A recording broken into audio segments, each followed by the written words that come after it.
அனைவருக்கும் இனிய தீபாவளி நல்வாழ்த்துக்கள். இன்னைக்கு நம்ம செய்ய போகிறது தீபாவளி பலகாரம். தேங்காய் வெல்லம் போட்டு ஏலக்காய் போட்டு சுழியத்து வச்சுருக்கேன். இது மசாலா கடலை வடை. இதுக்கு கடலைப்பருப்பு, வெங்காயம், பச்சை மிளகாய், கருவேப்பிலை போட்டு சோம்பு போட்டு உப்பு போட்டு பிரிஞ்சு வச்சுருக்கேன். இது உளுத்த வடை. உளுத்த மாவை அரைச்சிட்டு அரிசி மாவு போட்டு வெங்காயம், பச்சை மிளகாய், கருவேப்பிலை, சோம்பு, மிளகு போட்டு வச்சுருக்கேன். தட்டி போடும்போது பார்க்கலாம். அதிரச மாவுக்கு 1/2 கிலோ 1 மணி நேரம் ஊற வைக்கணும். ஊற வச்சுட்டு வடிகட்டி ஃபேனில் உணர்த்தணும். உணர்த்திட்டு அதை மிக்சியில் அரைச்சிட்டு 200 கிராம் வெள்ளத்தை காய்ச்சி தண்ணியில் ஊற்றினா தக்காளி பதம் வரணும். அந்த அளவுக்கு வந்த பிறகு அரிசி மாவை கொட்டி கிளறிட்டு அந்த மாவை தட்டி போட்டு எடுக்கணும்.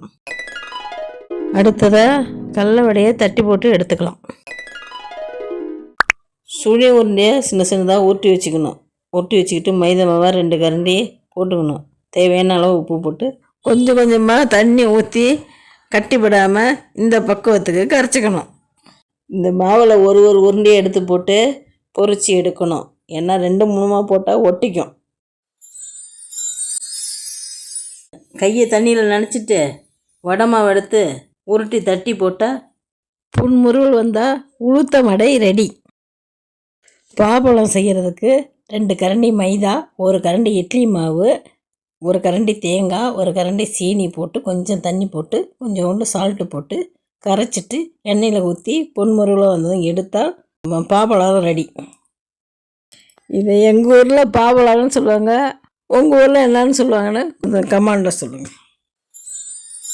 பலகாரத்தை ரெடி பண்ணிவிட்டு பூஜை ரூமுக்கு போய் மஞ்சள் குங்குமம் வச்சு பூஜை ரூமை ரெடி பண்ணிட்டோம். இதெல்லாம் நாங்கள் தீபாவளிக்காக எடுத்த புது ட்ரெஸ்ஸு. மஞ்சள் வச்சு சாமிக்கு படைக்க வச்சுருக்கோம்.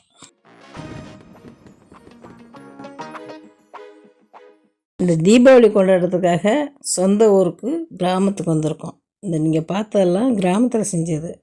டவுனில் முறுக்கும் லட்டும் செஞ்சு எடுத்துகிட்டு வந்தோம். தீபாவளி பலகாரம் ரெடியாக இருக்குது, வாங்க சாப்பிட்லாம்.